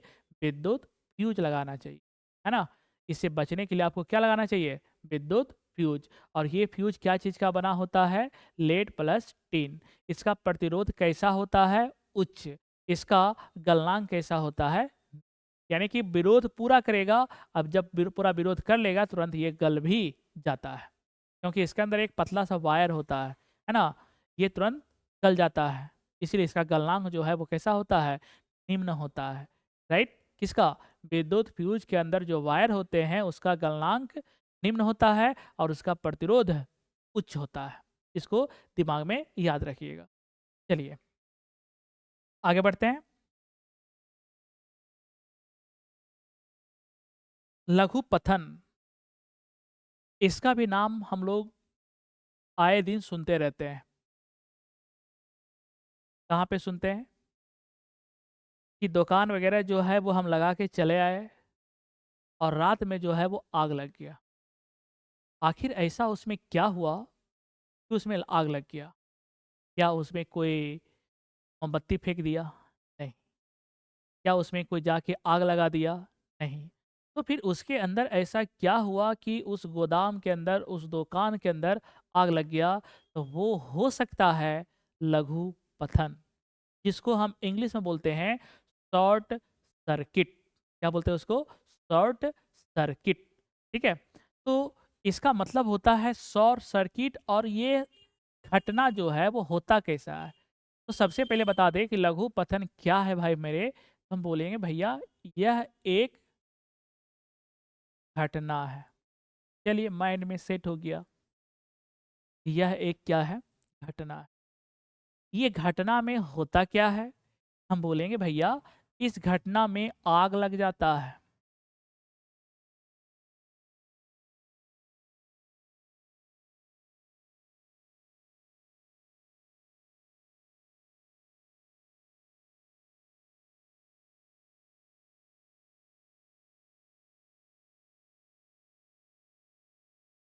इस घटना में क्या लग जाता है? आग लग जाता है।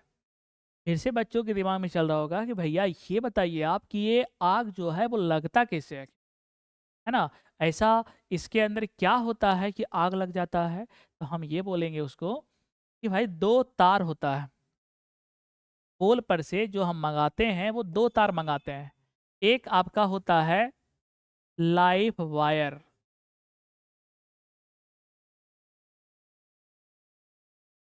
वायर लिख दिए। चलिए ये भी कौन-सा वायर? Live wire. इसका कई नाम हैं आपके बुक में। एक नाम है इसका गर्म तार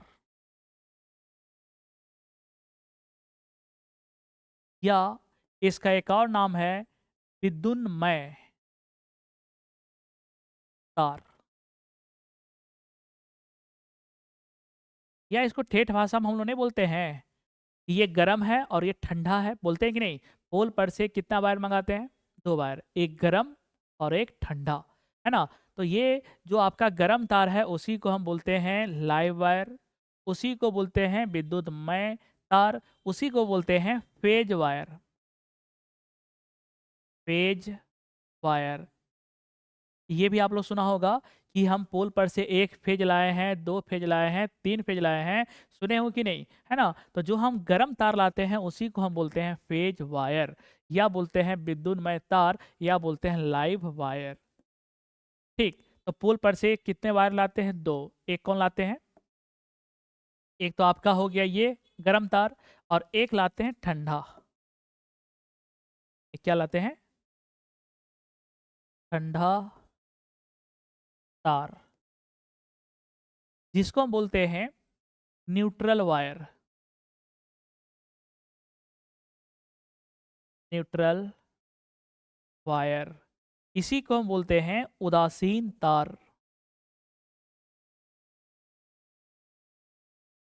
क्योंकि परिपथ को कंप्लीट करने के लिए हमें 2 तार की आवश्यकता होता है, एक गरम और एक ठंडा। ये तो प्रत्येक बच्चा जानता होगा, आपके घर में भी यूज होता है ना?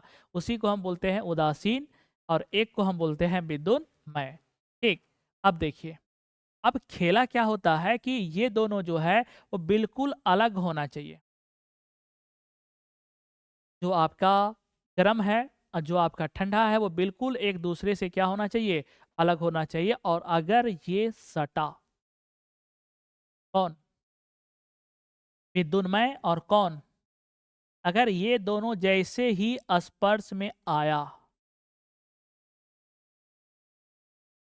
स्पर्श में आया, वैसे ही अचानक जो है परिपथ में विद्युत धारा का मान बढ़ जाता है। किसका मान? अचानक विद्युत धारा का मान क्या हो जाता है? बढ़ जाता है। अचानक विद्युत धारा का मान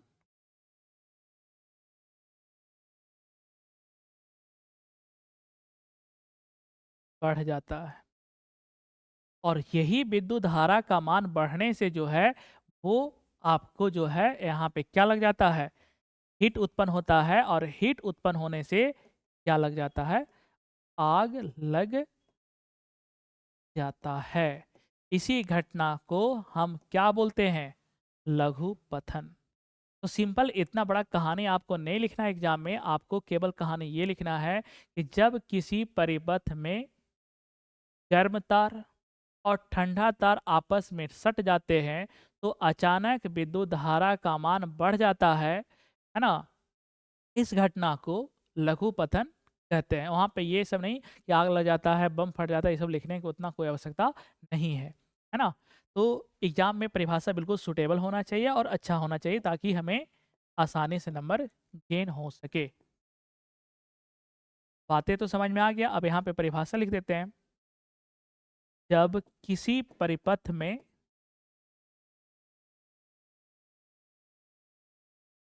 जब किसी परिपथ में कौन कौन तार? गर्म तार तथा ठंडा तार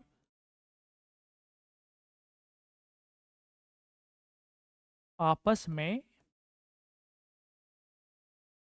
स्पर्श कर जाते हैं तो स्पर्श कर जाते हैं तो अचानक विद्युत धारा का मान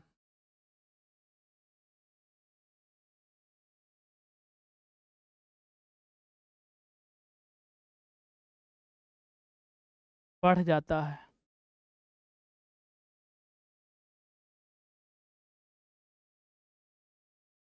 इस घटना को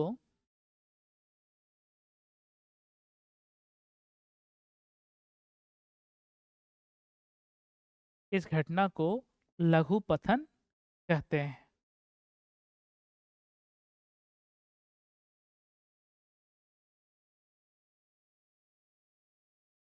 ठीक है, एग्जाम में जो है वो आपको आंसर यहाँ से यहाँ तक लिख देना है बस। अगला सवाल क्या है? जीवाश्म ईंधन किसे कहते हैं? ये आपका जो सवाल है वो है ऊर्जा का स्रोत से है, यानी कि ये आपका लास्ट यूनिट से है। कौन? जीवाश्म ईंधन किसे कहते हैं? तो जीवाश्म ईंधन कुछ नहीं है, करोड़ों वर्ष पूर्व। ये कहानी जो है वो कब का है? करोड़ों वर्ष पूर्व पहले का है। जो भूकंप एवं अन्य आपदाओं से पेड़ पौधा जीव जंतु जो है वो क्या होते गए? दबते चले गए, जिससे उच्च ताप और उच्च दाब पर एक ईंधन का निर्माण होता है। उसी ईंधन को जीवाश्म ईंधन कहते हैं। तो अगर इसका परिभाषा एग्जाम में पूछा जा रहा है तो उसका परिभाषा क्या लिखना है कि करोड़ों वर्ष पूर्व पेड़ पौधा तथा जीव जंतु भूकंप और अन्य आपदाओं के कारण उच्च ताप तथा उच्च दाब पर एक ईंधन का निर्माण होता है। उसी को जीवाश्म ईंधन कहते हैं। और ये जीवाश्म ईंधन होता कौन है? कोयला, पेट्रोलियम, प्राकृतिक गैस, ये सभी का सभी जो है वो आपका कौन सा ईंधन होता है?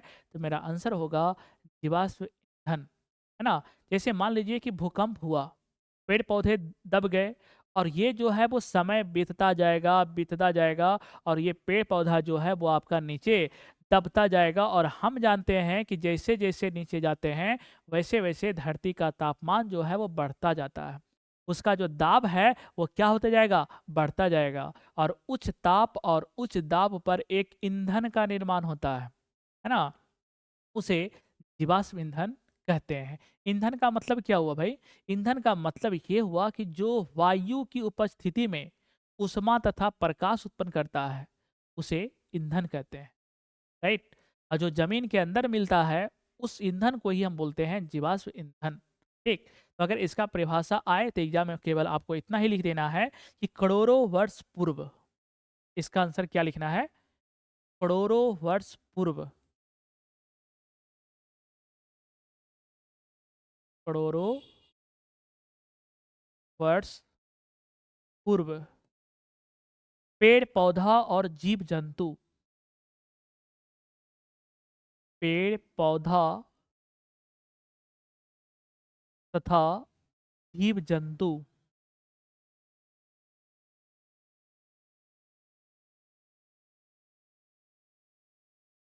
भूकंप एवं अन्य आपदाओं के कारण, भूकंप एवं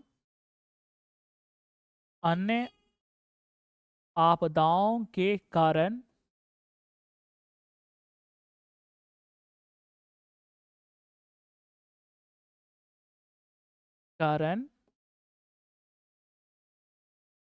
पृथ्वी के नीचे चला जाता है।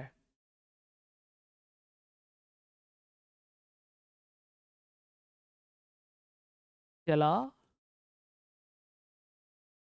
जाता है तथा उच्च ताप और उच्च दाब पर, या जिससे, ये भी लिख सकते हैं, लैंग्वेज तो अपना होना चाहिए ना, बस सुटेबल होना चाहिए। जिससे उच्च ताप एवं दाब पर उच्च ताप एवं दाब पर एक ईंधन का निर्माण होता है। पर एक ईंधन का निर्माण होता है।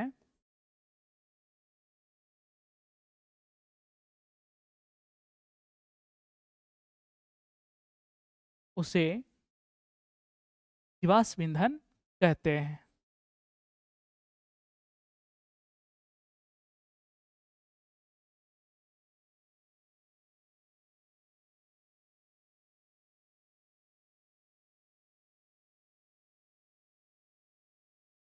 ठीक है, बस आपको यहाँ तक लिख देना है।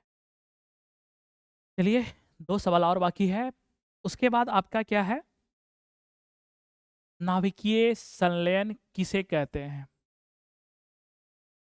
तो सबसे पहले हम आपको ये बता देते हैं कि नाभिकीय संलयन कुछ नहीं है।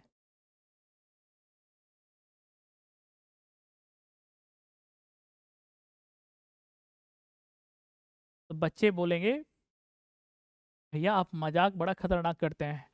अगर ये कुछ नहीं है तो फिर ये है क्या? है ना? हम बताते हैं। हम मजाक नहीं करते, हम बताते हैं। ये जो है वो आपका एक नाभिकीय अभिक्रिया है। नाभिकीय अभिक्रिया है।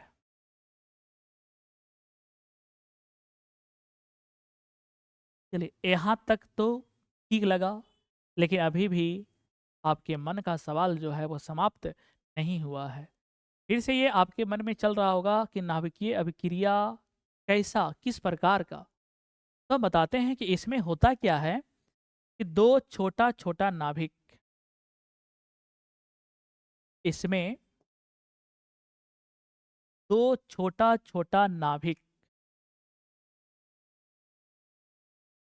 दो छोटा छोटा नाभिक मिलकर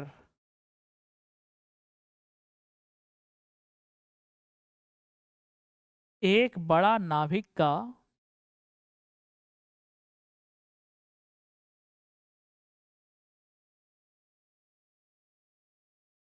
निर्माण करता है। फिर सवाल ये चल रहा होगा, कैसे? Just wait. जैसे मान लीजिए कि ये आपका जो है हाइड्रोजन है, छोटा है नाभिक, एक और हाइड्रोजन को हम मिला दिए, तो ये जो आपका निर्माण करता है वो निर्माण करता है एक बड़ा नाभिक का, अर्थात हीलियम का, जिसका परमाणु संख्या 2 और द्रव्यमान संख्या 4 होता है। और साथ ही साथ ऊष्मा उत्पन्न करता है, वो भी कितना? 24 मेगा इलेक्ट्रॉन वोल्ट। कितना करता है? 24 मेगा इलेक्ट्रॉन वोल्ट। ठीक है, तो यहाँ पे कुछ नहीं है, यहाँ पे बस एक नाभिकीय अभिक्रिया है जिसमें दो छोटा छोटा नाभिक मिलकर एक बड़ा नाभिक का निर्माण करता है और साथ ही उष्मा उत्सर्जित करता है। इसी अभिक्रिया को नाभिकीय संलयन कहते हैं। ये जो आपका सूर्य के पास जो ऊर्जा है, वो ऊर्जा किसकी वजह से आया? हम बोलेंगे नाभिकीय संलयन की वजह से आया। ये ऑब्जेक्टिव में भी सवाल आता है। एक सवाल ये आता है कि हाइड्रोजन बम किस सिद्धांत पे काम करते हैं? तो उसका भी आंसर होता है नाभिकीय संलयन। एक सवाल आता है कि परमाणु बम किस सिद्धांत पे काम करते हैं? तो उसका आंसर होता है नाभिकीय विखंडन। संलयन नहीं, नाभिकीय विखंडन। है ना? तो अगर हम इसका आंसर लिखें, इसका आंसर क्या होगा? देखिए तो,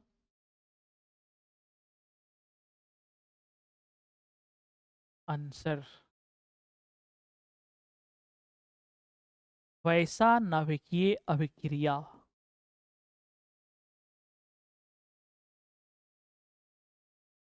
वैसा नाभिकीय अभिक्रिया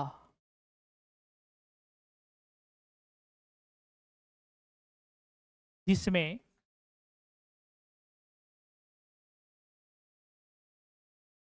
तो छोटा छोटा तो छोटा छोटा नाभिक मिलकर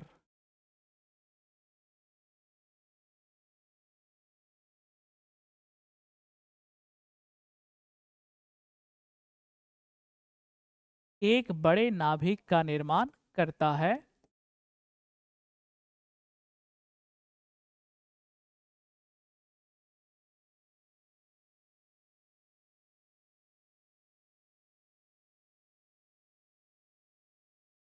करता है और साथ ही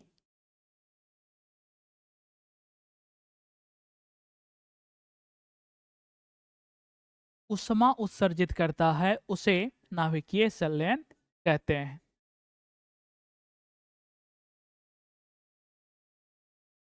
ऊष्मा उत्सर्जित करता है,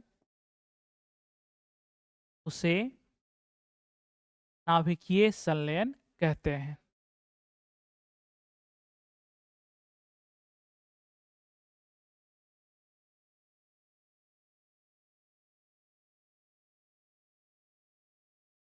और इसका एक प्यारा सा जो रिएक्शन है ऊपर में जो लिखे थे उसको क्या कर देना है, लिख देना है। H1 2 यानी कि H हाइड्रोजन, हाइड्रोजन का परमाणु संख्या 1, द्रव्यमान संख्या 2, प्लस H1 2 और दोनों मिल के जो है वो क्या बनाता है, तो हम बोलेंगे हीलियम, परमाणु संख्या 2, द्रव्यमान संख्या 4, और प्लस ऊष्मा उत्पन्न करता है, वो भी कितना, 24 मेगा इलेक्ट्रॉन वोल्ट। बस यहाँ तक आपको क्या कर देना है, लिख देना है। चलिए ये आपका जो है वो लास्ट क्वेश्चन है। फ्लेमिंग के बाएं हाथ के नियम को लिखें। हम बताए थे ना कि 3 नियम आपको पढ़ना है, एक मैक्सवेल के दक्षिण हस्त नियम, एक फ्लेमिंग के बाम हस्त नियम, और एक फ्लेमिंग के दाएं हाथ का नियम। यानी फ्लेमिंग का 2 नियम है, एक बाएं हाथ का नियम और एक दाएं हाथ का नियम। दाएं वाले को बोलते हैं दक्षिण हस्त नियम और बाएं को बोलते हैं वाम हस्त, है ना। तो अगर पूछेगा फ्लेमिंग के वाम हस्त नियम पूछे चाहे फ्लेमिंग के बाएं हाथ का नियम पूछे, दोनों बातें क्या है, सेम है।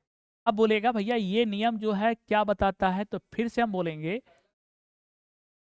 दिशा बताता है।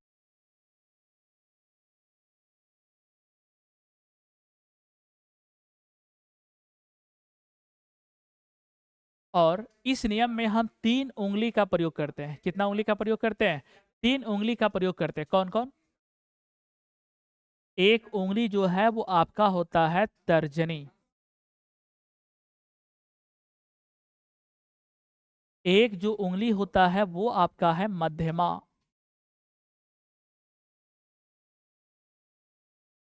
और एक उंगली जो होता है वो आपका होता है अंगूठा।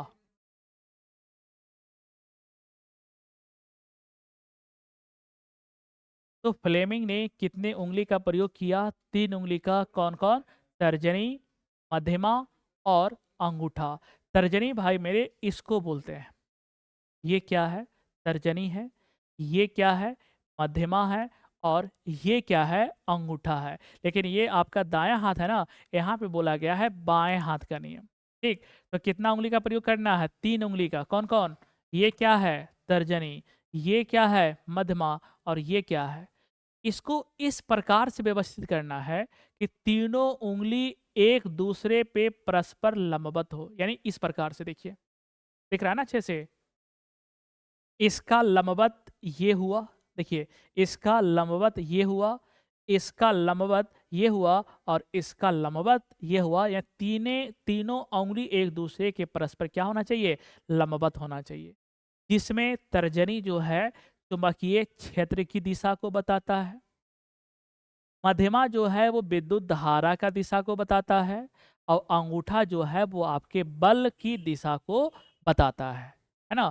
इसी को हम बोलते हैं फ्लेमिंग के बाएं हाथ का नियम या फ्लेमिंग के वाम हस्त नियम।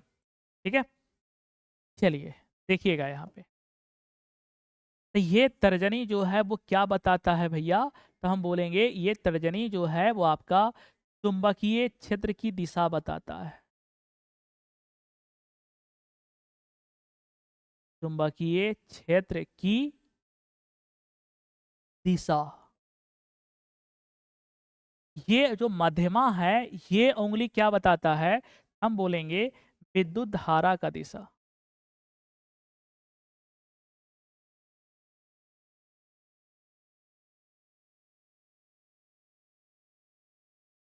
और ये अंगूठा जो है वो क्या बताता है? हम बोलेंगे बल की दिशा।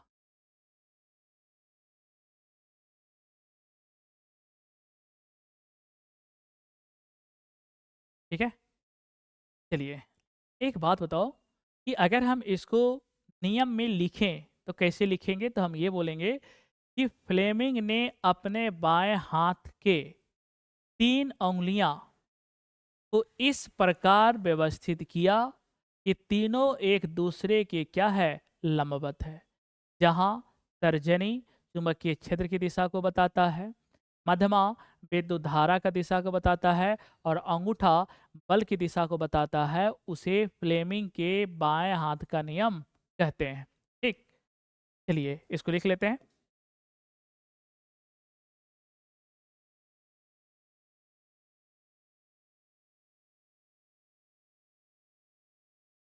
फ्लेमिंग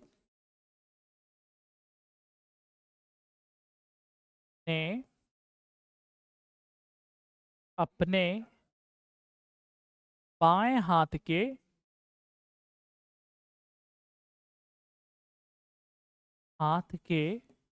3 उंगलियां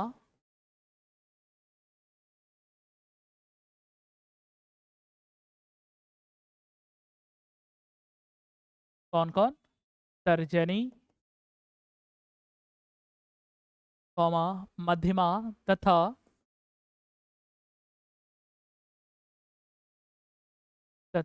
अंगूठा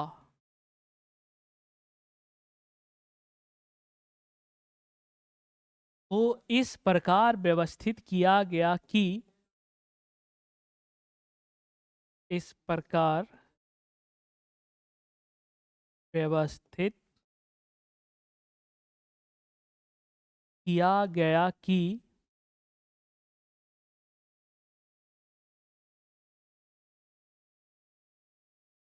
तीनों एक दूसरे के परस्पर लंबवत हो। तीनों उंगलियां परस्पर एक दूसरे के लंबवत हो।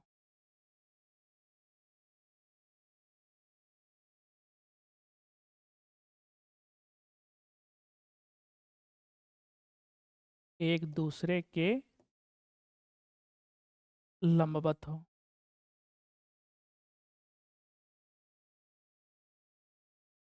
जहां तर्जनी चुंबकीय क्षेत्र की दिशा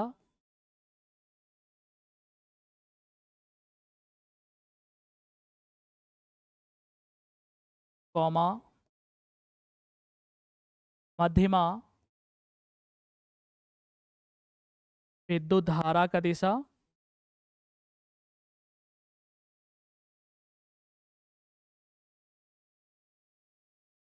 तथा अंगूठा बल की दिशा को बताता है।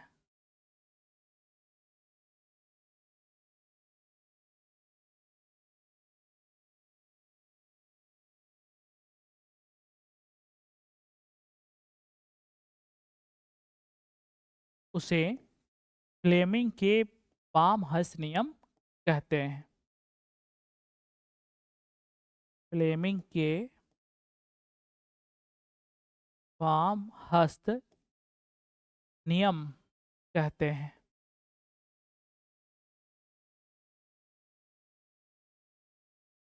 बस आपको यहाँ तक लिखना है।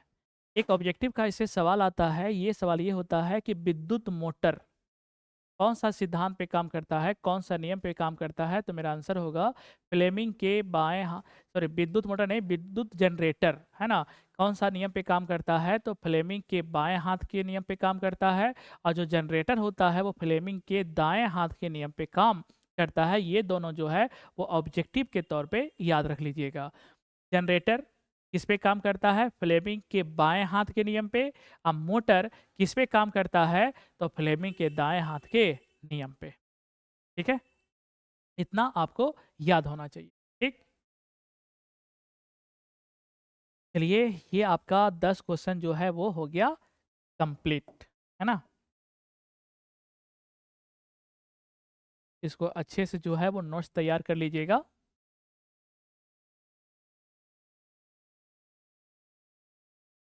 और अपने दोस्तों के बीच शेयर जरूर कीजिएगा। Thank you so much.